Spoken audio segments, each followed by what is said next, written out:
The cosmos had utterly forsaken Tardrus V. It was a celestial afterthought, merely a splinter of a world obliterated during a conflict that had long slipped from memory, now left adrift within the ghost veil, a nebula that pulsed with the faint, ethereal glimmer of deceased stars. Swirls of volatile gases and shades of vivid violet and emerald intermingled with stellar dust, forming a mesmerizing yet macabre shroud for the planetoid's decaying husk. From its orbit, the world was visibly a graveyard. The skeletal remains of countless derelict starships, their metal infrastructure stripped bare by generations of opportunistic scavengers, lay strewn across fields of scorched black glass. The surface was heavily pockmarked by orbital bombardments, silent monuments to a forgotten rage. A sweeping mental gaze would descend past the tranquil tombs of abandoned military outposts, tightening its focus upon the solitary sign of activity, a festering, desperate accretion of metal known as the Rust Sprawl. This chaotic shantytown, a sprawling, metropolitan eyesore, was constructed within and around the colossal wreckage of a downed capital vessel, the UNS Retribution. The ship's fractured spine served as the city's primary thoroughfare. The air was a heavy, stifling atmosphere, thick with the metallic scent of ozone, recycled oxygen, and a subtle, vaguely spicy odor.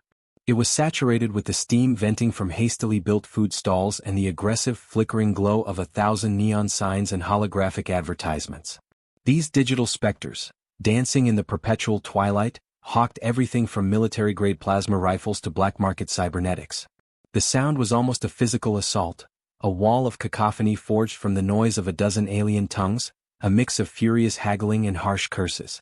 This was layered over the rhythmic clang of metalwork and the deep, persistent gut thrum of ship engines either starting up or powering down.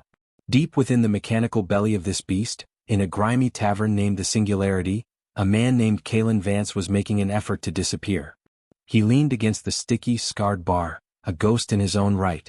In his late 30s, his face looked as if it had been roughly hewn from granite and then textured by a lifetime of hardship.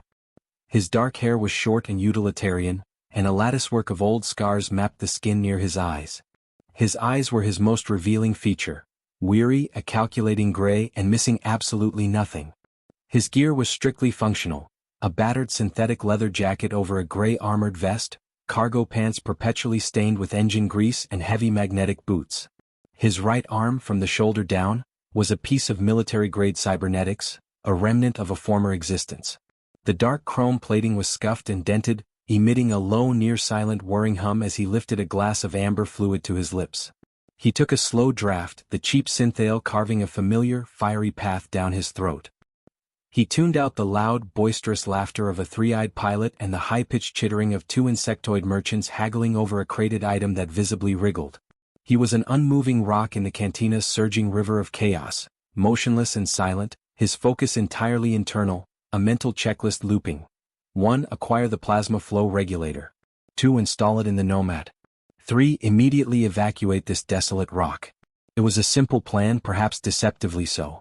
Every credit he had ever accumulated, every drop of blood he had ever spilled for anonymous corporations, was invested in a singular objective: a small, tranquil moon in the outer rim, a place offering a breathable atmosphere and no extradition treaty.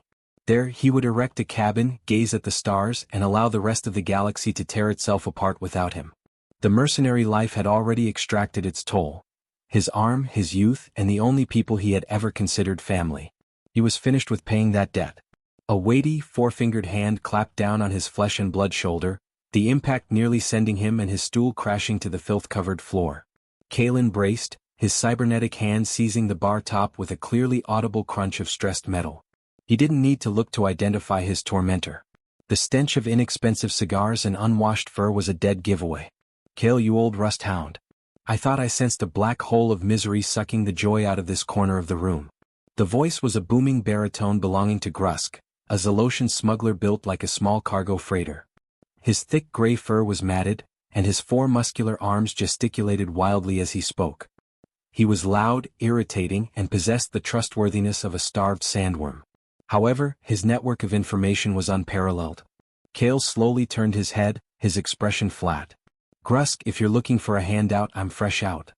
Grusk let out a roaring laugh, slapping his own barrel chest with his two lower hands. "Always business with you, Kalin. Can't an old friend just say hello?" "We aren't friends," Kale corrected, his voice a low monotone. We are associates who haven't tried to kill each other yet. What do you want? Straight to the point. I respect that. Grusk grinned, revealing yellowed tusks. He leaned in conspiratorially, his voice dropping to a stage whisper that was still louder than normal conversation. Heard about the main event tonight over at the Gorgon's place? The curator is putting on a special showing. Managed to snag some real big fish from the core worlds. Even the Vex Syndicate sent their top dogs.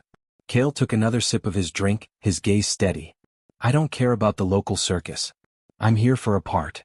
Ah, but this is no ordinary circus act, my friend, Grusk insisted, his eyes wide with theatrical excitement. They say the curator has something unique, a one-of-a-kind prize, something that could change the game, a once-in-a-lifetime opportunity. There's no such thing, Kale said, draining his glass and setting it on the counter. Just different kinds of trouble. I've had my lifetime share. He shoved past the hulking smuggler, tossing a few credits onto the bar. He had a transaction to complete. The deal predictably went sour. In a confined workshop, heavy with the scent of burnt wires and despair, tucked deep within the rust sprawl's interior, a shifty Rodian named Zik presented the plasma flow regulator. It was the correct model, a rare antique perfectly compatible with the Nomad's aging systems. But as Kale reached for the component, Zik's snout twitched. The price has appreciated, the Rodian squeaked, yanking the device back. Market fluctuations, supply and demand. It's now double. Kale's weary eyes narrowed. He could clearly see the naked greed flickering in Zik's black, beady pupils. He had witnessed this 1,000 times. We had an agreement. Agreements change, Zik stated, emboldened by the two massive Gamorrean guards flanking him. Kale sighed, the weary exhalation of a man profoundly tired of the galaxy's trivial cruelties. He didn't raise his voice. He didn't draw his weapon. He simply moved. His cybernetic arm moved faster than the Rodian's eyes could track. The chrome fingers clamped down on Zik's wrist, not crushing it, but holding it with a grip as unyielding as a docking clamp. The whirring of the arm's internal servos was the only sound in the shop. With a rapid twist of his own wrist, Kale disarmed the Rodian, snatched the regulator from the air, and simultaneously slammed Zik's palm flat against the metal workbench. He held it there, his mechanical fingers applying just enough pressure to make the Rodian's bones creak. The Gamorrean guards tensed, raising their vibroaxes, but hesitated, unsure how to attack without harming their employer. The original price is on the table, Kale stated, his voice dangerously calm. He slid the agreed-upon credit chip across the workbench with his flesh hand. Take it or I take the hand. Zik whimpered, sweat beading on his green skin. He nodded frantically. Kalin released him, pocketed the regulator and pivoted to leave. He was out of the workshop before the guards could fully process what had just happened. He had the part, but the familiar, sour aftertaste of this existence returned, a bitter reminder of the scum and villainy he was constantly forced to navigate just to survive. He should have gone directly to the Nomad. He should have left Tardrus 5 in his dust. But Grusk's words echoed in his mind, a nagging whisper of curiosity, a once-in-a-lifetime prize. What could possibly draw the attention of the Vex Syndicate to a forgotten backwater rock like this? Against his better judgment, he found himself heading toward the Gorgon's auction house. Its exterior was deceptively plain, a simple, unmarked slab of reinforced durasteel set into the planetoid's rock, a place deliberately designed to avoid notice. The interior, however, was another dimension entirely. He passed through a scanner that hummed, cataloging his weapon and cybernetics, and stepped into a vast amphitheater carved from the living stone. The air was cool and resonated with the low thrum of powerful energy shields and the murmur of immense wealth. The venue was packed with a rogues gallery of the galaxy's most potent and ruthless figures. Kale saw crystalline silicoids communicating through shimmering pulses of internal light, their thoughts a silent, beautiful language. He saw towering brutes in massive power armor suits standing guard over elegant syndicate bosses dressed in tailored clothing worth more than his ship. Corporate spies with augmented eyes drank expensive spirits beside warlords whose names were whispered in fear across entire sectors. It was a viper's nest, and a familiar tension settled over Kale. He secured a position in the shadowed upper tiers, a vantage point to observe without being seen. On the central stage, a slender figure in a featureless polished chrome mask stood at a podium. The curator's voice, electronically modulated, smooth and hypnotic, presented lot after lot, a collection of rare Idisian gems, the deed to a contested asteroid belt rich in quantonium or, a crate of brand new unregistered plasma disruptors. With every forceful slam of his gavel, fortunes were made and lost. The palpable tension in the room was a volatile mix of greed, ambition, and the constant underlying threat of violence. Finally, the curator raised his hands. And now, esteemed guests, for our final and most unprecedented lot. A piece of living history, a key to a power that has been dormant for a generation. A section of the stage floor descended, and from it rose a stasis cage of shimmering golden energy. The previously murmuring crowd fell into a stunned silence. Inside the cage, kneeling with an impossible, regal dignity, was a woman. No, something more. Princess Lyra of the Signian ascendancy. A collective gasp swept through the amphitheater. The Signians. They were a legend, a myth whispered by old spacers. A race of pacifists, artists and empaths from the Cygnus X1 system, reputed to possess incredible psionic abilities. A race that had been utterly annihilated in a brutal, lightning-fast blitzkrieg by the Vex Syndicate just a few years prior. They were supposed to be extinct. She was breathtaking even in her confinement. Her features were delicate, elegant, with high cheekbones and a determined set to her jaw. Her skin possessed a faint, pearlescent glow, as if illuminated from within by moonlight. Long silver hair, the color of spun starlight, cascaded down her back over a simple, tattered white robe. Her wrists were secured by crackling energy cuffs. But it was her eyes that captivated the room. They were large and luminous, shifting in color from a soft violet to a deep sapphire blue, and they held no trace of fear. She met the predatory gazes of the bidders with a quiet, unbroken defiance that was more potent than any weapon. "Behold," the curator's voice echoed. "Not merely the last of a fallen empire but a biological key. The secret to the Signians' power, their mastery of psionics and non-mechanistic technology, is not in their machines but in their blood. Their very DNA is a code." He paused for dramatic effect. "Ladies and gentlemen, I present to you the Signian cipher, the last of her royal bloodline. Her genome is a map to unimaginable power. Let the bidding commence." It was ferocious. Figures that could purchase entire star systems were shouted from the floor. Corporate representatives frantically messaged their superiors for higher authorization. Warlords bid against one another with undisguised hostility. Kale watched, a cold disgust churning in his gut. They were not bidding on a person. They were bidding on a weapon, a resource, a thing. It was everything he despised about the galaxy, distilled into one grotesque spectacle. He observed the Vex Syndicate's bidder, a stern officer with a jagged scar bisecting his eyebrow, relentlessly driving the price higher, clearly determined to reclaim their prize. Kale had seen enough. This was not his fight. This was not his problem. He turned to leave, intending to melt back into the shadows and forget he had ever laid eyes on this place. He took one step and then his mind shattered. It wasn't a sound. It was an impact. A wave of pure, undiluted emotion slammed into his consciousness with the force of a physical blow. He staggered, his cybernetic hand flying to his temple. As his vision swam, he felt a silent, psychic scream of pure, abject terror, of a loss so profound it was a black hole in the soul. But beneath it, impossibly, was a sliver of hope, a tiny, defiant spark refusing to be extinguished. It was not his emotion. It was hers. He looked back at the stage. Lyra's eyes were now squeezed shut, her knuckles white where her hands were clenched, but he could feel it pouring from her, a desperate, psychic shockwave. And it connected with something deep inside him. A part of his past he kept buried under a mountain of cynicism and scar tissue. The memory of his last mission. The sole survivor. The frantic, desperate calls of his squad members dying in his arms, one by one. "Kale, they're everywhere. Kale, get out. Save yourself." He saw their helpless, terrified faces reflected in her silent agony. He saw the powerful preying on the weak, the jackals circling, and something inside him snapped. He did not think, he reacted. An inner blaze of defiant rage, an impulse he neither understood nor could suppress, erupted within him. His left hand instinctively moved, tapping the bidding device on his wrist. With a few frantic, deliberate motions, he committed the unthinkable. He liquidated his primary account, drained his emergency savings and sold off every weapon, every piece of equipment, and every financial asset he possessed that wasn't currently on his person. In a final desperate stroke of madness, he digitally pawned the deed to the quiet moon in the outer rim, the dream he had bled for, funneling the entirety of his life's worth into a single massive all-or-nothing bid. He sent it. The intense clamor of the auction hall vanished, replaced by a deafening silence. Every head, every eye, and every optical sensor in the opulent amphitheater pivoted toward the shadowy upper tier where Kalin stood. The Vex officer's face contorted into a mask of incandescent fury, his mouth opening and closing in a soundless snarl as he realized there was no time to secure authorization for a counterbid of that magnitude.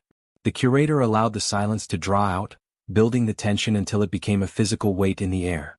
Then, his chrome mask gleaming under the stage lights, he slammed his energy gavel down. The crack echoed like a gunshot. Sold to the independent mercenary in the back. Pandemonium erupted. Kalin knew he had just painted a target on his back the size of a gas giant. He had instantly made an enemy of every single person in that room, and, most critically, the Vex Syndicate. He had mere seconds before the security forces could converge on his position. He acted immediately. Pulling a small, flat disc from his belt, he hurled it into the center of the hall. It burst, erupting a cloud of thick, vision-obscuring smoke and sensor-jamming chaff. Using the sudden confusion, he vaulted over the railing and dropped to a lower level. He landed in a combat crouch, his heavy blaster already in his hand. He fired a single, perfectly aimed shot that vaporized the control panel of Lyra's stasis cage. The golden energy field flickered and died. He was at her side in an instant, seizing her arm. His cybernetic fingers closed around one of her energy cuffs, and with a sudden surge of power and a wrenching groan of stressed metal, he shattered it. He did the same to the other. "Come on," he roared, dragging her along. The auction house had dissolved into a free-for-all. Guards were firing stun blasts indiscriminately into the smoke. Some of the high-stakes bidders, unwilling to lose their prize, had drawn their own personal weapons. It was a full-blown firefight.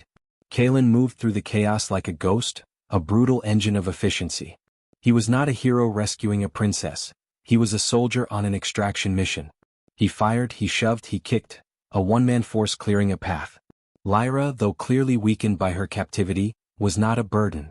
She followed his lead without panic, her movements surprisingly fluid and agile. They blasted their way through a side exit, bursting out of the controlled climate of the auction house and into the brutal reality of Tardrus 5. The system's two dim suns were sinking low on the horizon, casting long, distorted shadows across the endless fields of metallic wreckage. The noise of the firefight rapidly faded behind them, replaced by the lonely, howling shriek of the wind whipping across the metallic plains. They were alone beneath a bruised sky filled with strange, unfamiliar stars. Kalin didn't pause. He shoved a heavy-duty gray poncho and a rebreather mask at her. "Here, put this on. It'll mask your energy signature for a while." His voice was harsh and ragged. "Once we're clear of the city, we split up. You're on your own. I bought your freedom, not your future." He turned to leave, his mind already a whirlwind of calculations. How to reach the Nomad, how to prepare for immediate takeoff, how to evade the Vex kill order that was undoubtedly already on his head. He was seething, angry at the universe, angry at her, but mostly furious with himself for this single, catastrophic moment of weakness. A soft touch on his cybernetic arm stopped him cold. He froze, then slowly turned back. Lyra stood before him, the poncho's hood pulled down. Her luminous eyes, now the color of a stormy sea, were fixed on his. The vast, barren, war-torn landscape was reflected in their depths. The wind whipped her silver hair around her face, but she seemed unaware of it. Her voice, when she spoke, was soft but clear, somehow carrying perfectly over the wind's howl without being raised. "You paid for my freedom," she whispered, the words hanging heavy in the air between them, weighted with a meaning he could not yet grasp. "Now take me too." Kalin stared at her, the rebreather dangling limply in his hand. The full, crushing weight of what he had just done slammed down upon him. He hadn't just spent his retirement. He hadn't just bought a princess. He had bought a war. The wind howled, a mournful cry across the metallic plains. For a long moment, Kalin was paralyzed. Her words, so gentle yet so momentous, seemed to anchor him to the spot. His mind, a machine honed for tactical assessment and risk analysis, was screaming. Liability. Beacon. Target. She was all of those things. A princess of a dead race with a price on her head that could finance a small fleet. Taking her was not just stupid, it was suicidal. Every rational instinct, every cynical lesson learned in a lifetime of betrayals and bloodshed, told him to say no, to walk away, to save himself. But his eyes were locked on hers, and he saw no manipulation in their stormy depths. There was no cunning, no deceit. He saw only a desperate, sincere plea from a soul that had lost everything. He saw the ashes of a billion lives, the ghost of a dead civilization reflected in her gaze. And intertwined with that profound loss was a resolve as hard and bright as diamond. She wasn't asking for a rescue, she was making a pledge. The same protective, irrational impulse that had forced his hand at the auction clawed at his throat, choking back the sensible, harsh refusal he was about to give. "Take you where?" he finally managed, his voice a harsh scoff, a weak shield of pragmatism. "I live on a rust bucket freighter, not a palace. It smells of recycled air and old engine coolant. I don't do passengers, especially not ones with a price on their head that could buy a small fleet." Lyra did not flinch. The wind tugged at her silver hair, but her gaze was unwavering. "I have nowhere else to go. They will hunt me whether I am with you or not. You are strong. You fought for me when no one else would. In my culture, when a life is saved at great personal cost, the saved life is honor-bound to the savior. My life is yours. It is the Signian way of the life debt." "Well, the human way is to call it a bad investment and cut your losses," he growled, ready to argue the point further. He never got the chance. A high-pitched, cutting shriek sliced through the wind's howl. "Repulsor lift engines." Kalin's head snapped up. Cresting a nearby ridge of shattered durasteel, a squadron of Vex Enforcer skiffs appeared, their dark, angular silhouettes stark against the bruised twilight sky. Banks of powerful searchlights ignited, sweeping across the debris field, cutting through the gloom like angry, probing fingers. In the cockpit of the lead vehicle, Kalin could just make out a figure, his face contorted with fury, pointing directly at them. It was the Vex officer from the auction. The time for debate was over. The chase was on. Kalin did not hesitate. The decision had been made for him. "Fine. You want to come? Keep up." He broke into a dead sprint, heading not back toward the rust sprawl, but at an angle toward a deep, shadowed ravine a few kilometers away. The terrain was a nightmare, a treacherous maze of jagged metal plates jutting from the dust like broken teeth and deep, unexpected craters that could swallow a man whole. He moved with the grounded lope of a seasoned soldier, his cybernetic leg pumping in perfect, tireless rhythm. He fully expected to have to slow down or even drag her along. He was wrong. Lyra, despite her delicate appearance and tattered robes, was shockingly nimble. She ran with a fluid, efficient grace, her feet seeming to find purchase where there was none, maintaining pace just behind his shoulder. The high-octane chase began. The air filled with the sharp sizzle of plasma bolts. Bright green energy slammed into the wreckage around them, vaporizing chunks of ancient metal and sending showers of superheated shrapnel flying. Explosions blossomed in their wake. Kalin did not run blindly. He used the environment, his tactical mind assessing angles and cover in a split second. He fired his heavy blaster pistol over his shoulder, not aiming to kill but to distract. He ricocheted a shot off a massive turbine, the bolt screaming off into the side of a skiff. He targeted a precariously balanced pile of scrap, and a well-placed shot sent a small avalanche of metal crashing down, forcing two of the pursuing skiffs to swerve violently. They reached the edge of the ravine, sliding down the dusty, scree-covered slope. At the bottom, hidden beneath layers of camouflage netting and a flickering holographic emitter that made it look like a solid rock wall, was his ship, the Nomad. It was not a beautiful vessel. It was a heavily modified Corellian-class light freighter, and it looked like it had been through hell and back. The hull was a patchwork of mismatched plates, some gleaming, some rusted, all of it scarred by blaster fire and micrometeoroid impacts. But to Kalin, it was the most beautiful thing in the universe, rugged, reliable, and his home. He thumbed a control on his wristcom, and a boarding ramp hissed down from the ship's belly. They scrambled inside. The interior was a stark contrast to the opulence of the auction house. It was cramped, purely functional, and smelled of ozone, stale coffee, and the faint metallic tang of Kalin's own sweat. Wires hung in thick, organized bundles from the low ceiling. The corridor led directly to the cockpit, a chaotic but meticulously organized nest of flickering screens, custom-built consoles, and worn seats. Lyra paused for a fraction of a second, her luminous eyes wide with a mixture of awe and trepidation. She had grown up surrounded by the living crystalline architecture of her people, structures of light and harmony. This ship was a brute beast of wires and metal, and it felt alien to her in every way. Kalin vaulted into the pilot's seat, his flesh, blood, and cybernetic fingers flying across the controls with practiced familiarity. He didn't look at her. He barked orders. "Strap yourself into the co-pilot's seat and do not touch anything." The ship's engines, silent for days, roared to life with a deep, guttural shudder that vibrated through the deck plates. With a skill born of 1,000 desperate getaways, he expertly maneuvered the Nomad, its landing gear retracting as it lifted off the ground. It rose out of the narrow ravine just as the Vex skiffs swarmed the entrance, unleashing a furious volley of plasma fire. Green energy hammered against the ship. The Nomad's shields flared, shimmering into existence and absorbing the impacts with a series of concussive thuds. A piercing alarm blared through the cockpit. A red light flashed on a console. "Shields at 70%, Kalin muttered through gritted teeth, pushing the throttle to its absolute maximum. The ship surged forward. He piloted with a daredevil's instinct, weaving through a canyon of wreckage, the ship's wings mere inches from jagged metal walls that would have shredded a less experienced pilot's vessel. Lyra was pressed deep into her seat, her knuckles white where she gripped the armrests, but her eyes were wide with a strange, terrifying excitement. Aboard his command skiff, Commander Forlag slammed a fist against his console. His face, already marred by the scar from the auction, was a mask of fury. He had failed. He opened a secure, encrypted channel. "Warlord Valyriius," he began, his voice tight with controlled dread. The air in front of him shimmered, and a hologram flickered to life. It was a towering, intimidating figure, far larger than life, Warlord Valyriius. His body was a monument to brutalist cybernetics, his form more machine than man. What little flesh remained was pale and scarred. His limbs were augmented pistons of black and crimson metal, and his eyes glowed with a cold red light. His voice, when it came, was a metallic rasp devoid of all emotion save for a chilling disappointment. "Report, Commander.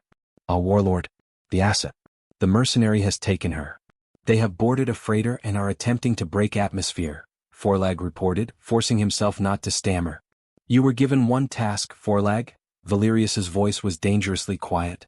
"To secure the prize that our entire operation in this sector was designed to acquire, and you let it be snatched from your grasp by a single no-name gun for hire. I will retrieve her, Warlord. I swear it."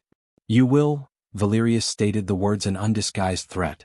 "Retrieve the Signian cipher at all costs. Her genetic code is the key to our ascendancy. Failure is not an option. Your life will be the price of it." The hologram vanished, leaving Forlag alone with the cold certainty of his fate if he failed. Back on the Nomad, Kalin had shaken the skiffs in a move of sheer, calculated insanity. He had flown directly through the unstable, decaying core of a massive wrecked battle cruiser from a forgotten war. The freighter groaned under the stress, its frame protesting as it was buffeted by shifting debris and pockets of residual radiation. Sparks showered from a sparking internal conduit in the corridor, but they emerged from the other side, bursting into the thin upper atmosphere of Tardrus 5. They were in low orbit, but their troubles were just beginning. A new icon appeared on his long-range scanner, blinking red. A Vex destroyer, the Iron Fist, was moving on an intercept course. "So much for a clean getaway," Kalin muttered, his knuckles white on the control yoke. The destroyer was too far for its main cannons but not for its fighters. Hatches opened on its dorsal side, and a squadron of Vex interceptors, sleek, dagger-shaped craft, launched into the void. Kalin threw the Nomad into a series of desperate, evasive maneuvers.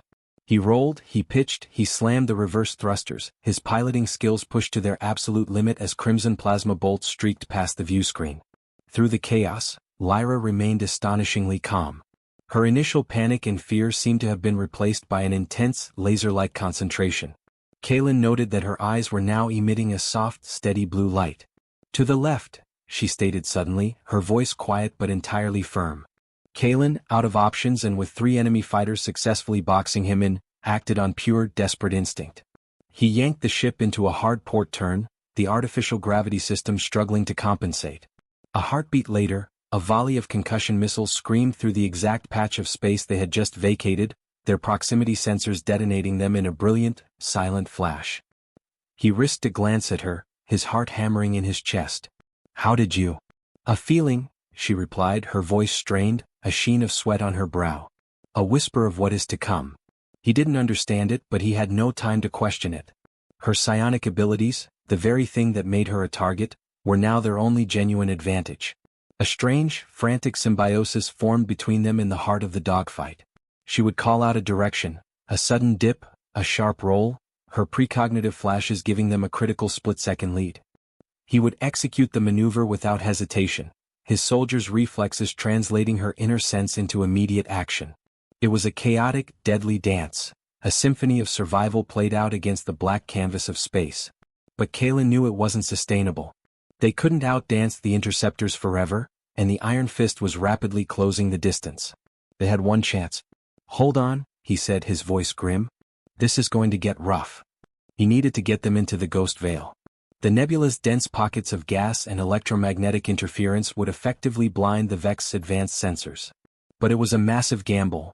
The same phenomena could just as easily tear the Nomad apart. He diverted all remaining power from non-essential systems. The ship's interior lights flickered and dimmed, and the air grew cold as life support was shunted to the minimum. All power went to the engines and the forward shields. He aimed the Nomad's nose directly at the most volatile, energy-rich part of the nebula. A swirling, violent storm of multicolored clouds. The Vex fighters pursued relentlessly, their weapons blazing. The Nomad plunged into the veil. The effect was immediate and violent. The ship was seized, shaken by forces it was never designed to withstand. Alarms screamed in a dozen different pitches throughout the cockpit. The view screen became a blinding chaos of swirling color and electrical discharge. Kalin wrestled with the controls, his cybernetic arms straining to hold their course steady. On his tactical display, he saw the icons for the Vex fighters peel away, unable to cope with the interference. They were through, but the Nomad was taking a savage beating. He heard a loud bang from the aft corridor, followed by the hiss of escaping gas. A plasma conduit had ruptured, showering the corridor behind the cockpit with a brilliant, dangerous cascade of sparks. Just as he thought the ship's frame would tear itself apart, they broke through the densest part of the storm. They found themselves in a relatively calm pocket, a serene cavern within the nebula, surrounded by shimmering ethereal curtains of cosmic dust. The violent shaking stopped. The Vex were gone for now. An almost deafening silence descended, broken only by the low, pained hum of the damaged ship and their own ragged, desperate breathing. Kalin slumped back in his chair, his entire body trembling with adrenaline and exhaustion. He was drenched in sweat. He risked a look over at Lyra. Her skin had a faint, exhausted pallor, and the soft bioluminescence he had seen earlier was now dimmed to a barely perceptible glow. For the first time he looked past the defiant princess and the psionic oracle. He saw a young woman, terrified and utterly alone, who had just survived an ordeal that should have killed her. They had survived the first test. But they were damaged, adrift in the heart of a dangerous, uncharted nebula with the most powerful syndicate in the sector hunting them with extreme prejudice. The adrenaline began to fade, and in its place an awkward, tense silence bloomed between them. They were two strangers from opposite ends of the galaxy, trapped together in a small, broken metal can, worlds apart in every conceivable way. Yet now their fates were irrevocably bound. With a groan, Kalin unstrapped himself and rose, his movements stiff. He had to assess the damage. He had to keep moving, keep working. It was the only way he knew how to cope. He walked towards the sparking corridor, not looking at her. "Don't get comfortable, princess," he grunted, his voice rough with fatigue. "Getting out of the fire is one thing. Surviving the frying pan is another." Lyra watched him go, his broad shoulders disappearing into the damaged corridor. She turned her gaze back to the cockpit view screen. The vast, beautiful and terrifying expanse of the Ghost Veil was laid out before them. In the reflection on the transparent canopy she saw her own wide, luminous eyes, and in them, the beginning of a long and perilous journey. The days that followed their frantic escape settled into a strange, suspended rhythm. A life lived in the quiet hum of a damaged machine. Adrift in a sea of celestial ghosts, the Nomad sailed through the serene, silent pockets of the Ghost Veil, a tiny world of its own against a breathtaking backdrop of swirling color. For Kalin it was not a time of rest. He was a whirlwind of ceaseless activity, a man possessed by the singular purpose of keeping them alive. He became a part of the ship's machinery, his movements economical and precise. Lyra would watch him for hours, a silhouette against the blinding blue-white glare of a plasma welder as he sealed a ruptured conduit. She saw him deep in the engine room, his cybernetic arm plunged into a junction box that spat angry yellow sparks, his face a mask of intense concentration as he rerouted power relays by hand. During these marathon repair sessions, his only companion was the ship's quirky, glitch-ridden artificial intelligence.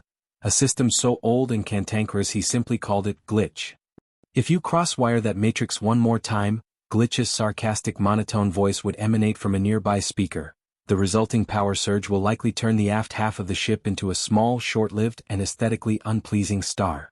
I would advise against it." "Noted," Kalin would grunt, wiping sweat and grease from his brow with his flesh hand. "Now shut up and run the diagnostic." Certainly, the AI would reply after a beat of calculated silence. I will add it to the long list of your questionable commands that I am forced to obey. You are welcome. Lyra, in this world of scorched wires and hydraulic fluid, was utterly out of her element. She observed everything with quiet, intense curiosity, attempting to understand the language of this harsh mechanical environment. She desperately wanted to help ease the immense burden on Kalin's shoulders, but the technology was foreign to her. Her people had grown their ships, coaxing them into existence like living things. Kalin beat his into submission with a hydrospanner. Her attempt to contribute in the galley quickly became a minor legend aboard the Nomad. Following complex instructions from a Signian nutritional archive, she attempted to synthesize a nutrient paste. The result was a small, contained explosion that coated the galley in a sticky, glowing bright green goo. Fascinating, Glitch commented dryly from the galley speaker as Kalin stared at the mess. Based on its molecular structure, my projections indicate this substance will take approximately 1 standard century to biodegrade. It also appears to be faintly radioactive. Congratulations, Princess. You have created a work of art. Kalin, for his part, tried desperately to maintain a professional distance. He had erected walls around himself, treating her as he would any other piece of valuable, volatile cargo. He set strict rules. She was to remain in the main hold or the galley, she was not to distract him while he worked, and her water and nutrient rations were to be strictly measured. It was a defense mechanism, an attempt to keep the cold, simple logic of a mercenary contract between them. But her presence was a constant, quiet challenge to his solitude. The ship, once his lonely sanctuary, now felt less empty. Lyra, in turn, began to use her empathetic abilities, not for manipulation, but as a lens through which to understand the complex, wounded man who had saved her. She could feel the deep, turbulent ocean of pain and guilt that churned beneath his cynical, gruff exterior. She didn't pry or ask questions, she simply felt it. She began to sense the onset of his nightmares, the echoes of his past trauma flaring up in the dead of the ship's night cycle. He would wake with a choked gasp, the ghosts of his fallen squad screaming in his memory. More than once, he would stumble out of his quarters to find her waiting in the dim corridor, a steaming mug of synthesized herbal tea in her hands. She would offer it to him without a word, her luminous eyes full of a gentle, non-judgmental understanding, and her silent presence, more than any words could, would calm the storm raging in his mind. The nebula that had saved them soon threatened to kill them. A high-pitched wheezing sound began to emanate from the ship's vents, and a new, acrid smell tainted the recycled air. A frantic diagnostic from Glitch confirmed Kalin's fears. The primary atmospheric recycler has failed, the AI announced with its usual lack of alarm. The external intake filters have been poisoned by an exotic corrosive gas unique to this region of the nebula. At our current rate of oxygen consumption and carbon dioxide buildup, we have approximately 3 hours of breathable air remaining. The only way to fix it was to go outside, a full extravehicular activity (EVA), to manually purge and bypass the clogged filters. The problem, as a schematic on the main console showed, was that the filters were located perilously close to the gash in the hull from their escape, which was still venting bursts of superheated plasma at unpredictable intervals. Kalin pulled the single bulky EVA suit from its locker. "Stay in the cockpit. Seal the door behind me," he ordered, his voice all business. It was a risky solo mission, the only kind he trusted. "No," Lyra said, her voice quiet but firm. Kalin stopped halfway into the suit's torso. "That was not a request. You cannot do it alone," she stated, walking over to the schematic. She pointed a slender finger at the screen. "The manual override for the purge sequence is here on the outer hull.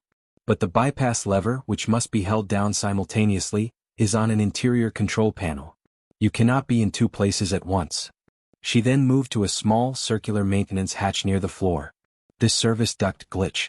Where does it lead?" "That duct terminates at Junction 7 Alpha, directly adjacent to the interior housing of the atmospheric intake filters," the AI responded. Lyra looked at Kalin. "I can crawl through there. I can be your hands on the inside." She had already opened the hatch, showing how her slender frame could easily fit into the cramped space. Kalin hesitated, his pragmatism warring with his instinct to protect her. She was right. It was the only way. He reluctantly agreed, his jaw tight. The sequence that followed was the most terrifying and intense 10 minutes of their lives. Kalin was a lone figure in the void, tethered to the Nomad. The breathtaking beauty of the nebula offered a stark contrast to his deadly task. He was buffeted by the intermittent plasma discharges, Each burst a wave of searing heat that made his suit's temperature warning scream. His world was the hiss of his own breathing and the sound of Lyra's voice in his ear. "Okay, Princess. I'm at the panel." His voice crackled over the comms, strained with effort. "You need to find a large red lever. It should be the only manual control on the panel." Inside, Lyra was in a world of absolute darkness, crawling through a claustrophobic metal tube. She was guided only by the sound of his voice and the faint internal glow of her own skin. She felt his anxiety, his focused tension as a low hum in the back of her mind. She reached the end of the duct and found the panel, her fingers brushing against the cool metal. "I have it," she replied, her voice steady. "Good. On my mark, you are going to pull it down and hold it. Do not let go until I tell you. Ready? Mark." She pulled the lever. A moment later, a massive, violent burst of plasma erupted from the gash in the hull. It caught Kalin by surprise, slamming into him and his safety tether.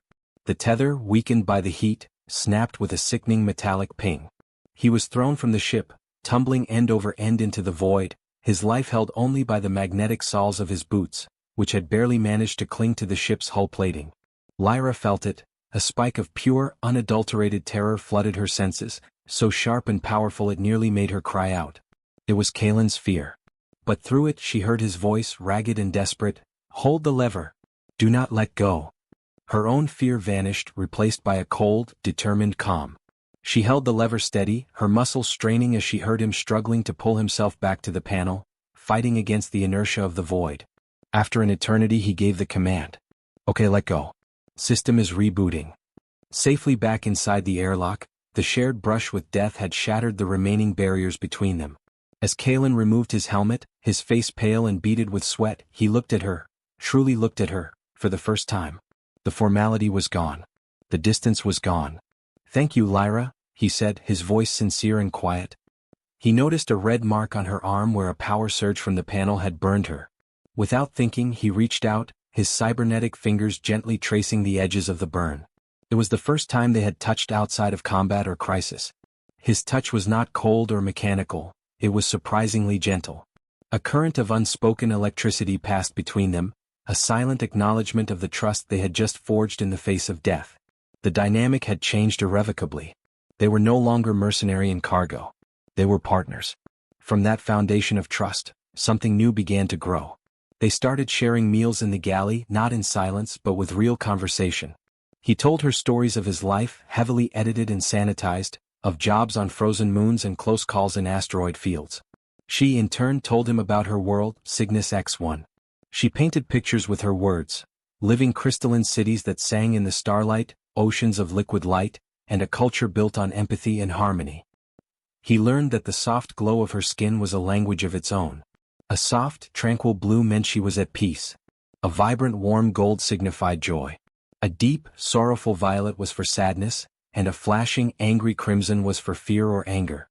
He found himself watching the subtle shifts in her light, learning to read her emotions more clearly than any words.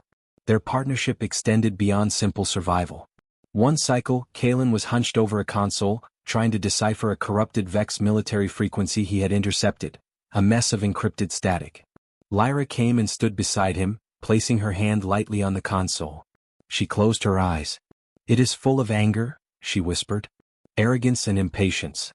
She wasn't reading the data. She was listening to the faint residual emotional intent left behind by the Vex communications officer who sent it. Following her strange, intuitive guidance, Kalin was able to isolate patterns in the encryption, bypassing it in a fraction of the time it would have normally taken. The message, when it finally unscrambled, was chilling. It was an order from Warlord Valyriius himself. He was diverting his personal flagship, the Annihilator, to the Ghost Veil, and had hired a pack of infamous Qatari trackers, specialists at finding ships in nebulas. The threat was escalating. Their sanctuary was temporary. Their growing intimacy became a quiet, undeniable presence on the small ship. One night, Kalin couldn't sleep. He found Lyra in the observation dome, a small transparent bubble on the ship's dorsal side that offered a breathtaking panoramic view of the nebula's shimmering curtains of light. She was crying, silent tears tracking paths down her cheeks, her skin glowing a deep, sorrowful violet. "It is the anniversary," she said, her voice thick with grief. "The day my world went dark." Kalin did not offer empty platitudes or clumsy words of comfort. He simply sat down next to her on the deck plating, sharing her silence, a quiet sentinel against her overwhelming grief. After a long while, she leaned her head against his shoulder. He tensed for a moment, then relaxed, not pulling away. It was a profound moment of shared vulnerability, a quiet admission that they needed each other. Her empathetic nature made their close quarters both a complication and a catalyst. She was constantly passively aware of his emotional and physical state, including the way his heart rate would quicken slightly whenever she stood too close in the cramped cockpit, or the way his focus would break for a split second when her hand brushed his. One evening, as they were cataloging the ship's meager supplies, she confronted it, not with seduction, but with the same innocent curiosity she applied to everything on the ship. "Your life signs are always louder when I am close," she observed, her head tilted. "Your pulse accelerates. Is this a common human response to companionship?" Kalin, caught completely off guard, fumbled with the ration pack in his hand. "It is, complicated," he stammered, feeling a flush of heat rise to his neck. The humorous, awkward conversation about human biology and emotion ended with him cornered by her simple, direct questions, finally admitting in a low mumble, "It is because you are beautiful, Lyra." It was a monumental admission for the emotionally constipated mercenary, and it left a warm golden glow radiating from her skin for the rest of the evening. Their greatest discovery came from a small, teardrop-shaped data crystal Lyra had managed to save, the only thing she had from her home. Working together, they managed to interface the strange, organic crystal with the Nomad systems. After hours of frustrating work, they unlocked a single fragmented file. It was a message from her father, the king, recorded in his final moments. He urged her to find a resistance cell, a group of survivors at a secret location designated only a sanctuary. It was led, he said, by her uncle, his own brother, Zarthus. For the first time since Kalin had met her, Lyra had a true destination, a real glimmer of hope, a chance at a future with her own people. As Kalin plotted the coordinates, Glitch managed to extrapolate the location from the message. A knot of unease tightened in Kalin's gut. It seemed too easy, too perfect a solution. But he looked over at Lyra, who was watching the star charts, her face illuminated by the light of their destination, her skin glowing with a hopeful golden light he had never seen before. He pushed his doubts aside. He was becoming invested in her happiness, a dangerous, unfamiliar feeling he hadn't allowed himself to have in a decade. The final days of their journey through the nebula were different. The tension was still there, but it was overshadowed by a fragile sense of optimism. One evening, Kalin found an old, worn deck of playing cards and taught her a simple game. The sounds of their quiet laughter echoed through the small ship, a strange and wonderful sound in the silence of space. For a fleeting moment, they were not a fugitive princess and a hardened mercenary. They were just two people who had found an unlikely solace in each other's company, adrift in the cosmos. The camera of the mind would pull back, showing the small warm light of the Nomad sailing through the beautiful but treacherous clouds of the Ghost Veil. It was a fragile bubble of warmth and hope, heading steadily towards a destination that might not be the salvation they so desperately believed it to be. The Nomad broke through the final shimmering veil of the nebula like a swimmer surfacing for air. The chaotic, beautiful storm of the Ghost Veil fell away behind them, and before them lay a sight that stole Lyra's breath, the sanctuary system. It was dominated by a colossal gas giant, a swirling sphere of ochre and crimson, its rings a delicate icy filigree. Orbiting this majestic giant was a single perfect moon, Xios. It was an emerald jewel set against the black velvet of space, a lush, living world of deep green jungles and brilliant blue oceans. After the mechanical graveyard of Tardrus V and the lonely emptiness of space, it looked like a paradise, a promise of peace. "It is shielded," Kalin said from the pilot seat, his voice a low rumble that broke the reverent silence. His eyes were scanning the consoles, not the view screen. "The gas giant's magnetic field is intense. It would blind any long-range Vex sensor sweep. It is a good place to hide." As they descended into the moon's thick, humid atmosphere, a light on the comms panel blinked. An encrypted tight beam transmission, a Signian signal. Lyra's heart leaped into her throat. She leaned forward, her voice trembling with a hope so fierce it was painful as she keyed the response, speaking the formal greeting of her people. The voice that replied was crisp and professional, giving them landing coordinates in a coded dialect she hadn't heard since she was a child. Kalin followed the coordinates, his expression unreadable, his flesh hand never straying far from the butt of his blaster pistol. He was running passive scans, and what he found only deepened the knot of unease in his gut. The moon was not undefended. He detected the energy signatures of several cleverly concealed auto-turrets and a sophisticated multi-layered sensor grid blanketing the entire region. This resistance was better armed and better organized than he had expected. A lot better. The Nomad touched down in a hidden clearing, the landing gear sinking slightly into the soft, loamy earth. The air that filtered into the ship when the ramp lowered was warm, thick, and alive with a symphony of alien birdsong and the chirping of unseen insects. Lyra took a deep, shuddering breath, her skin glowing with the soft golden light of pure joy. She was home. But the figures that emerged from the dense alien foliage to greet them were not what she had imagined. They were Signians, yes, but they were dressed in dark green and gray combat fatigues, their belts heavy with military-grade hardware. Plasma rifles were held at a low ready. Their faces were grim, disciplined, and the gentle, ever-present bioluminescence of her people was muted, suppressed. It was a jarring, deeply troubling sight. Her people were artists, philosophers, and empaths, not soldiers. Their leader stepped forward and Lyra's breath caught. He was older, his silver hair cut short, his face a mask of severe lines and sharp angles. His eyes, unlike the calm, wise eyes of her father, held a burning fanatic's fire. It was her uncle. It was Zarthus. The reunion was a storm of emotion. He opened his arms and she ran into his embrace, all her doubts momentarily washed away by the overwhelming relief of finding family. She wept against his shoulder, the first tears of joy she had shed in years. "You are safe," he murmured, his voice rough with emotion. "The hope of the ascendancy has returned." Over her shoulder, Zarthus's fiery gaze met Kalin's. His expression was courteous, but his eyes were as cold as deep space. When Lyra finally pulled back, Zarthus turned his attention to Kalin. "You have my gratitude, mercenary. You have returned what is precious to us." The words were polite, but the tone made it clear that Kalin's services were no longer required. "Tell me, how did you come to acquire my niece?" The word, acquire, was laced with a subtle, accusatory venom. "It is a long story," Kalin replied, his voice flat, his calculating eyes missing nothing. He could feel the immediate, grating friction between them. He had dealt with men like Zarthus before, zealots who cloaked their ambition in the righteous garb of a cause. He sensed a deep, unsettling darkness behind the older Signian's courteous facade. They were escorted from the clearing to the resistance base, walking a narrow path that led behind a massive, thundering waterfall, the spray cool on their skin. The entrance was a cleverly hidden cave, but it opened up into a sprawling, breathtaking complex. It was a strange, unsettling fusion of two conflicting cultures.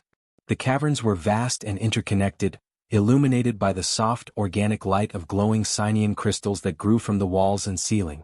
But this natural, beautiful architecture was overlaid with the harsh lines of military technology. Power conduits snaked across the crystal formations. Scavenged military computer terminals were bolted to the living rock. It was a fortress, not a home. Hundreds of Signian survivors moved through the caverns, but the atmosphere was not one of joyful refuge. Instead of a sanctuary, the complex was a militaristic training camp. In one vast cavern, young Signians were being drilled in brutal, efficient hand-to-hand combat. In another, a group practiced marksmanship with plasma rifles, firing at Vex-shaped targets. Lyra watched, her heart growing heavy, her skin dimming to a troubled blue. This was a perversion of everything she had ever known. Zarthus, seeing her expression, offered a hard defense.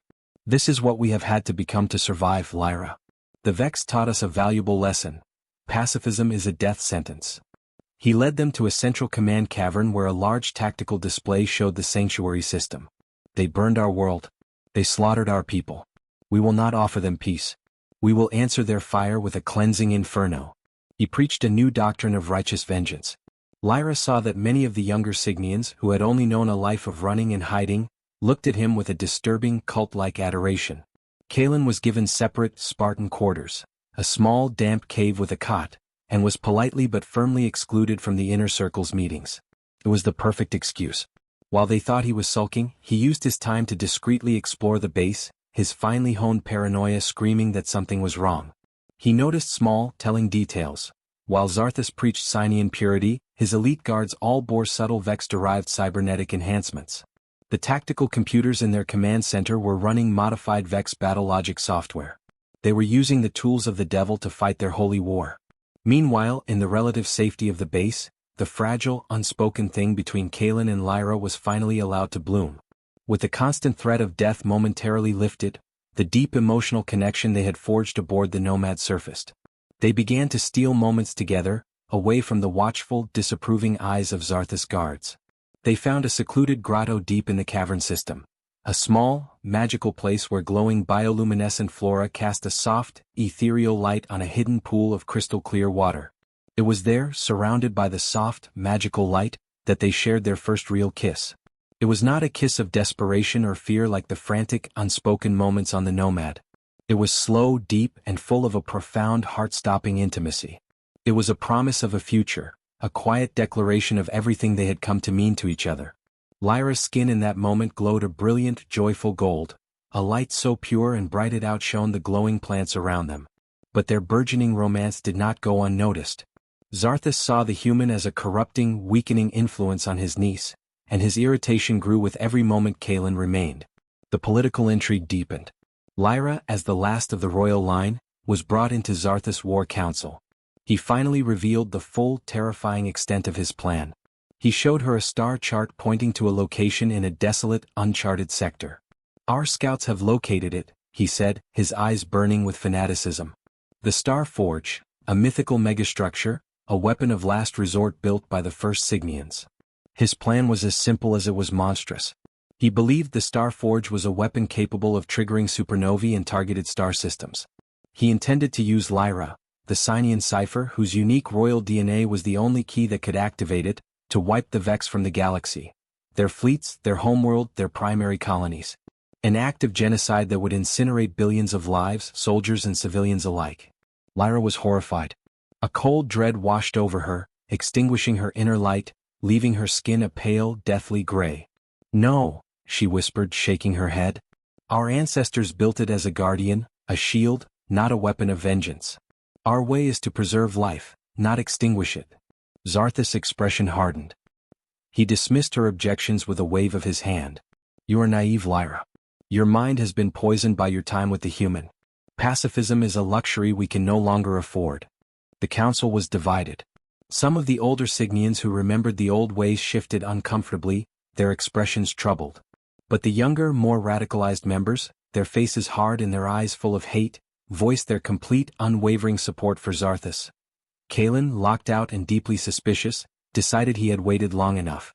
He activated a microdrone no larger than his thumbnail and sent it silently through the ventilation shafts, guiding it to a private chamber where Zarthus was meeting with his most loyal commander. He watched through the drone's tiny optical sensor, listening to the audio feed, and what he heard turned his blood to ice.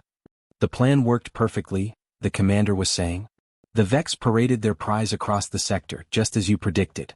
Leaking the auction's location to the mercenary guilds on Tardrus 5 was a master stroke." "It was a necessary risk," Zarthus replied, his voice cold and calculating. "We could not risk our own forces in a direct assault.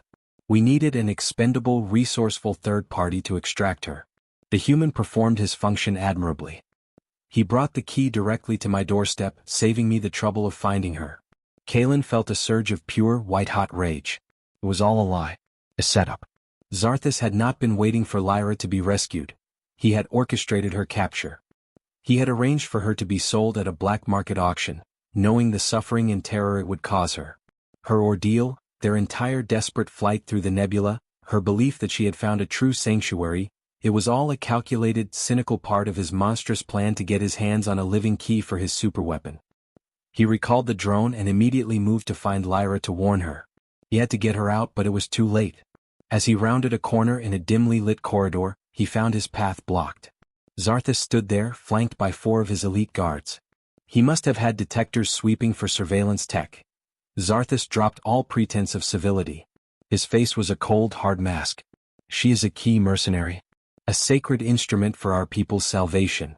He took a step closer. "Her feelings, and certainly yours, are utterly irrelevant."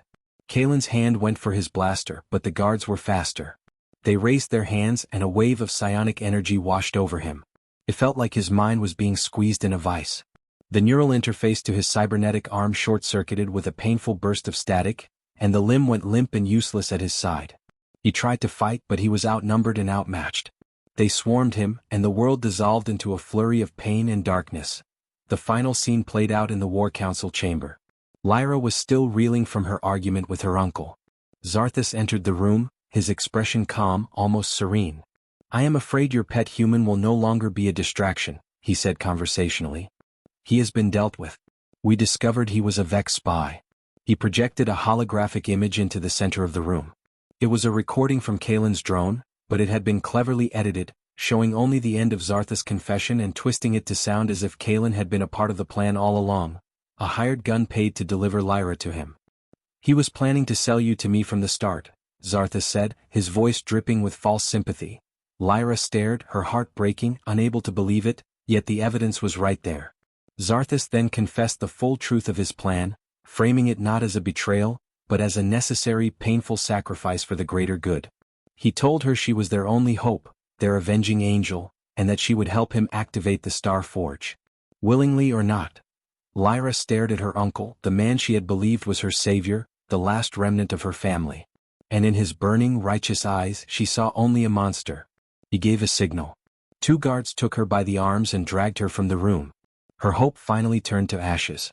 They took her to a deep chamber, sealing her inside a room of glowing, impenetrable crystal. She was a prisoner once more, betrayed by her own blood, and her only ally was a prisoner himself. Kalin woke up to darkness and pain, a familiar combination. He was on a cold stone floor. The air was damp and smelled of minerals and ozone. He tried to move his right arm, but it was useless, held fast by a heavy metallic clamp that pulsed with a faint energy field, a psionic dampener. He was disarmed that he pushed himself into a sitting position. The only thing separating him from the dark corridor beyond was a shimmering, translucent energy field, a detention cell that a figure emerged from the shadows of the corridor, and the energy field hissed open. Was Zarthus. He did not enter with the swagger of a gloating victor, but with the calm, measured steps of a man making a business proposition. "You are a survivor, mercenary. I can respect that," Zarthus began, his voice devoid of emotion. "And a man of your skills always has value. This is bigger than my niece's misguided feelings. It is about the survival of a species, the rebirth of an empire." He stopped just inside the cell. "Help me convince her," Zarthus continued, his voice dropping to a persuasive, reasonable tone. "Help me make her see that this is her destiny. Her sacrifice will be the salvation of us all. Do that and you can have whatever you want. A new ship, credits enough to buy your own system. You can have the quiet life you have always wanted." He was appealing to the old Kalin, the cynical, detached gun-for-hire who believed in nothing but the next paycheck. But that Kalin was dead, burned away in the fires of the Ghost Veil and replaced by someone who had found something to fight for. Kalin gathered the saliva in his mouth, thick with the taste of his own blood, and spat it onto the floor at Zarthus' feet. That Zarthus' mask of civility did not crack, but his eyes flashed with a fanatic's fire. He stared down at the spot for a long moment, then looked back at Kalin. "A pity," he said softly. He turned and walked out of the cell, the energy field humming back into place behind him. He paused in the corridor, speaking to the guards Kalin could not see. "Prepare him for disposal. I want him gone within the hour." In her chamber of glowing crystal, Lyra was not idle. The revelation of her uncle's betrayal had shattered her hope, but it had not broken her spirit. The immense grief and white-hot rage that coursed through her were a fuel. She would not allow her people's memory to be desecrated by an act of genocide. She would not let Kalin die for her. She closed her eyes, shutting out the light of her prison, and reached out with her mind. Not with force or a scream, but with whispers. She sent her thoughts flowing through the base like a gentle stream, searching for minds that were not locked in the rigid certainty of Zarthus' fanaticism. She searched for the flickers of doubt and horror she had sensed in the older council members, the ones who remembered a time before the hate that he is using us. He is twisting our pain into a weapon of atrocity. This is not our way. She felt a mind respond, hesitant and afraid but open. It was a consciousness she recognized, a mind filled with wisdom, sorrow, and a deep abiding love for the Signian people. Era, the elderly woman who had been her father's most trusted advisor. Through their shared psionic connection, Lyra showed her everything. The logic of the betrayal, the memory of Zarthus' cold, calculating voice from Kalin's drone, and her own horror at the plan for the Star Forge. She reminded Era of her father's true vision for their people, a future built on peace and preservation, not vengeance. Era, who had felt powerless and alone in her opposition, now saw a path. Her mind responded with a single resolute thought: "I will help you." The prison break was a stroke of controlled chaos. Era and a handful of loyalist technicians staged a diversion, creating a cascading power surge that plunged half the base into darkness and sent alarms screaming through the corridors. In the ensuing confusion, they moved. They neutralized the guards outside Kalin's cell and deactivated the energy field. Era rushed in, a small, determined figure, and quickly removed the dampening clamp from his arm. Feeling returned to his cybernetics in a painful rush of pins and needles. He staggered to his feet, ignoring his injuries. His first words were not a question of their plan or their chances. It was a single urgent demand: "Where is Lyra?" They fought their way through the darkened, chaotic corridors, heading for the crystal chamber.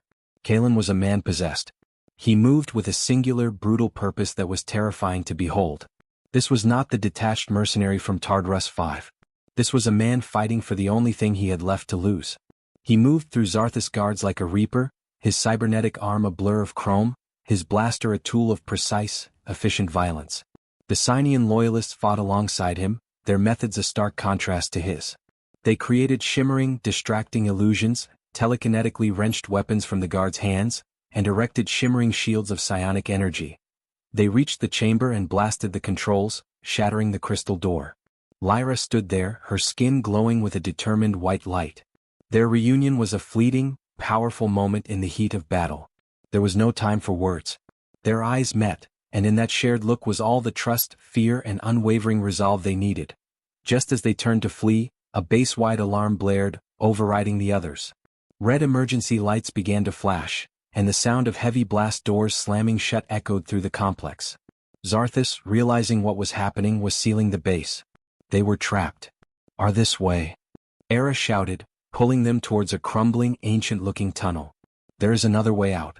An old geothermal vent system. It leads to a hidden landing pad on the far side of the moon. It is where they impounded your ship." The chase was on again, this time through a network of claustrophobic, glowing tunnels. The air was hot and thick with the smell of sulfur. They were pursued relentlessly by Zarthus' elite guard. The surviving members of the escape party burst out of the tunnel and onto a wide, windswept rock ledge, a hidden landing pad. Below them, the massive, swirling face of the gas giant filled the sky. And there, under heavy guard, was the nomad that a fierce firefight erupted on the landing pad. Plasma bolts lit up the alien twilight. Kalin, Lyra, and the two remaining loyalists fought with the desperation of cornered animals. They managed to push their way up the boarding ramp, laying down a storm of covering fire. "Go! Go!" Era yelled from the entrance of the tunnel.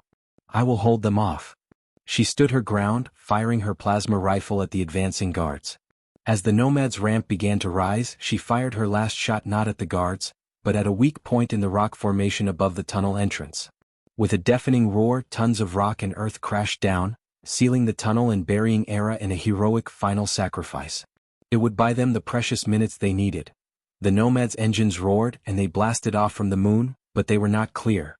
From the main resistance base, a sleek, predatory warship, the Vengeful Dawn, rose to meet them.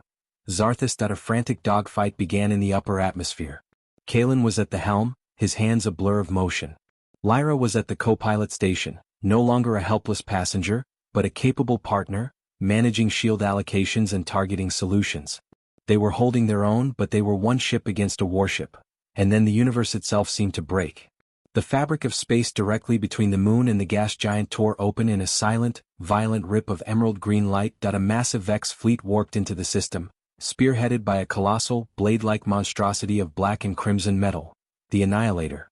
Moments later, more warp signatures flared as Zarthus' own fleet, a smaller but agile collection of Signian ships, arrived for his final, glorious assault. The Nomad was caught directly in the middle. The space around them had instantly become a three-way battlefield. The Vex, the fanatical Signians, and the lone, battered freighter, all converging on the same patch of empty space. The hidden coordinates of the star forged. A channel opened on their console, broadcasting to all ships. It was Zarthus, his face a mask of righteous fury. "Behold, our enemy is delivered unto us. Today, the Signian ascendancy will have its vengeance for Cygnus." Another channel opened, this one from the Vex flagship. It was Valyriius, his cold metallic voice cutting through the chaos. "This system and the technology within it are now the property of the Vex Syndicate. Surrender and be processed. Resist and be vaporized." Kalin stared at the tactical display, at the two fleets maneuvering for attack, both converging on a single point, and they were right in the middle. "They are both going for it," he said, his voice grim. We cannot let either of them get it. Lyra looked at the display, her face set with a grim, hard determination. Her fear was gone, replaced by a cold, clear purpose. She knew what she had to do. Then we have to get there first. With a shared, unspoken understanding, Kalin pushed the Nomad's engines to the breaking point. The small, battered freighter surged forward, making a desperate, insane burn directly towards the Starforge's location, plunging headlong into the heart of the forming battle. They were a tiny ship caught between two warring fleets, a single spark of defiance racing towards a mythical weapon that could decide the fate of the entire galaxy. They plunged into a maelstrom. The space that had been empty moments before was now a breathtaking, terrifying spectacle of cosmic warfare. It was a silent ballet of annihilation. The colossal, brutalist forms of Vex capital ships exchanged devastating broadsides of crimson energy with Zarthus' smaller, faster vessels, which answered with lances of brilliant blue-white plasma. Squadrons of fighters, Vex and Signian, swarmed between the larger ships like angry, incandescent insects. The Nomad was a tiny gnat in this battle of titans, buffeted by the violent shockwaves of nearby explosions, its shields flaring as Kalin dodged stray weapons fire and the debris of shattered ships. And in the center of it all, hanging in the void, was the Starforge. It was not a weapon of harsh angles and gunmetal gray. It was a thing of impossible ancient beauty, a colossal ring of silvery organic-looking metal miles in diameter, its surface flowing with smooth, elegant curves. It orbited a dormant, slumbering neutron star, its immense gravity bending the light around it. The entire surface of the ring was covered in intricate, glowing Signian script that pulsed with a soft, internal, latent energy. It was utterly alien, a silent, graceful monument to a lost age. There, Lyra whispered, her hand hovering over the console, her eyes closed. I can feel it. A cold, quiet place, the heart of it all. A docking bay on the inner ring. Kalin's plan was born of pure desperation. We use the chaos as cover, he said, his knuckles white on the control yoke. We get to that bay before they realize what we are doing. The atmosphere inside the Nomad's cockpit was electric with tension. Kalin piloted with a focused, desperate fury, pushing the battered freighter's systems far beyond their safety limits. He skimmed the burning hull of a Vex cruiser, ducked under the crossfire of two dueling frigates, and rolled through the expanding debris field of a Signian fighter. Lyra was his navigator, his eyes in the storm. Hard to starboard now, she would call out, sensing a lull in the fighting. Dive. There is a gap in their sensor net below us. But in a battle of this magnitude, even a gnat could not go unnoticed for long. On the bridge of the Annihilator, Warlord Valyrius's red optical sensor zoomed in on the tiny freighter. On the bridge of the Vengeful Dawn, Zarthus saw the same thing. They both, in the same instant, diverted forces to intercept them. They see us. Kalin yelled as a new targeting lock screamed from the console. He threw the Nomad into a violent evasive roll, but it was too late. A plasma bolt from a Vex interceptor caught their aft section. A massive explosion rocked the ship. The shriek of protesting metal echoed through the hull. Warning. Cargo bay depressurized. Hull breach detected. The ship was crippled, listing heavily. Kalin was forced into a crash landing, skidding across the silvery surface of the Starforge's outer hull in a long, screeching shower of sparks before finally slamming to a halt in a tangle of twisted metal. They survived. The artificial gravity of the ancient station was still active, holding them in their seats. The silence that followed the crash was profound. Time for Plan B, Kalin said grimly, unstrapping himself.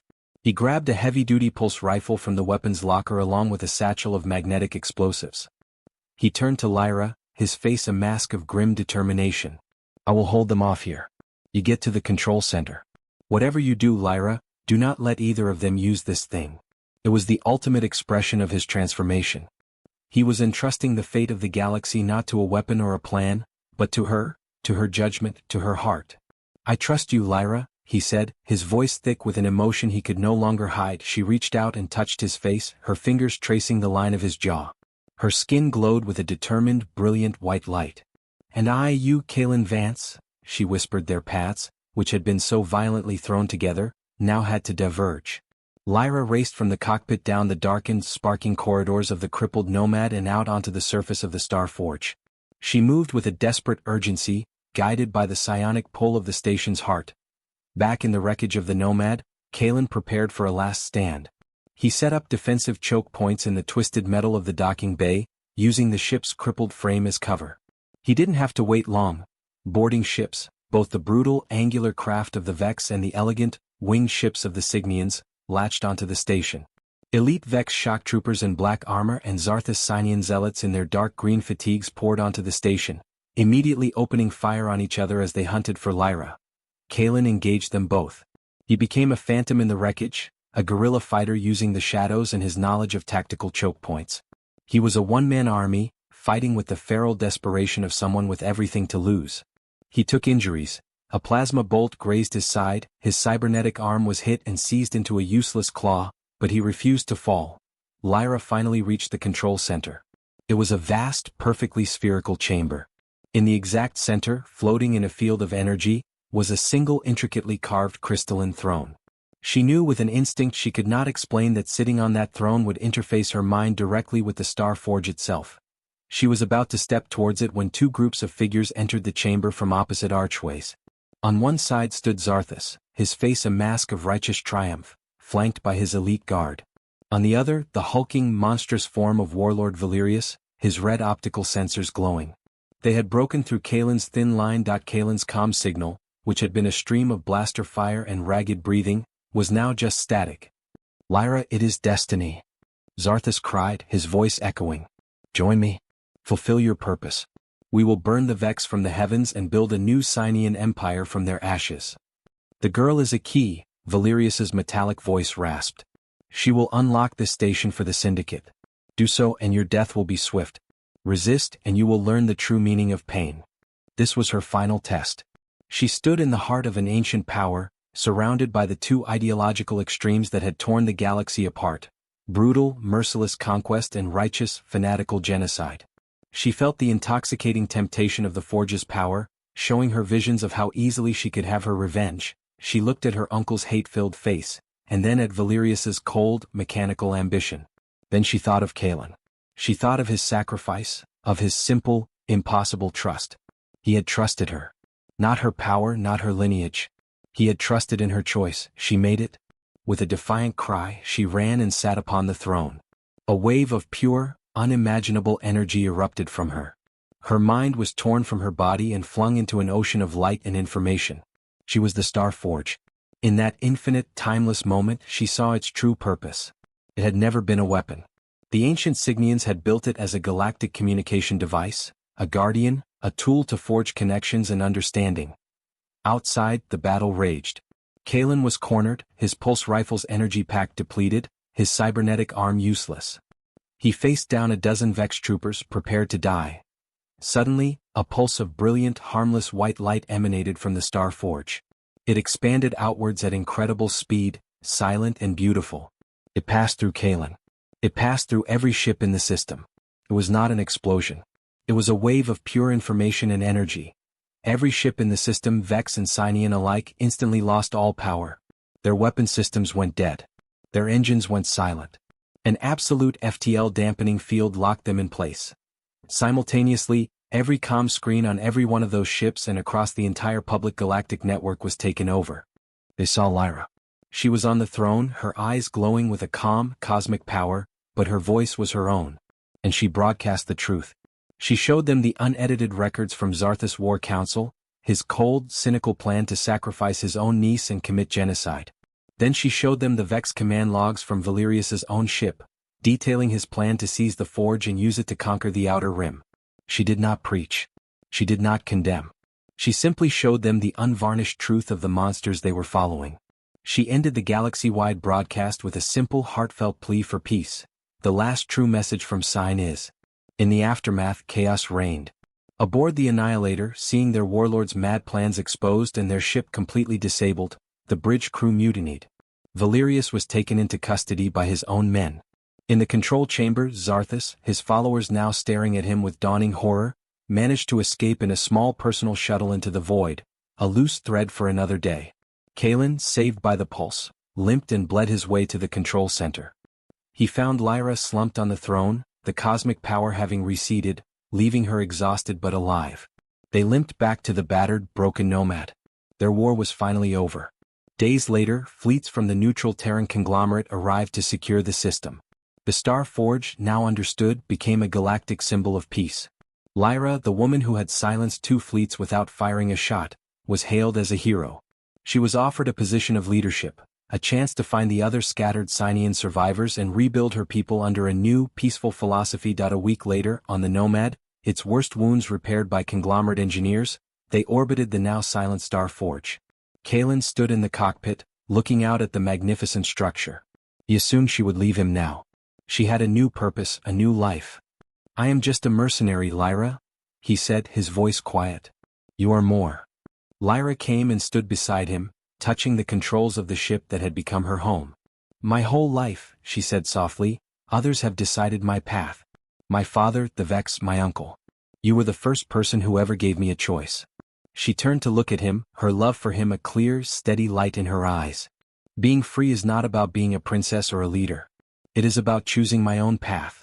She smiled, a small, genuine smile. "My path is with you." She laid in a new course on the navigation computer, a trajectory that led away from the known systems, out into the uncharted black. "Where to, Captain?" she asked, her voice light and full of promise. Kalin looked at her, and for the first time in a decade, the weariness was gone from his eyes. It was replaced by a love and a sense of purpose he never thought he would find. He smiled back, a real smile that reached his eyes. "I have no idea," he said, "but we will figure it out together." The Nomad, no longer just his ship, but their home, turned its nose towards the infinite sea of stars. Its FTL drive engaged, and with a silent, brilliant flash, it streaked away into the unknown, leaving politics and war and destiny behind for a future of their own making.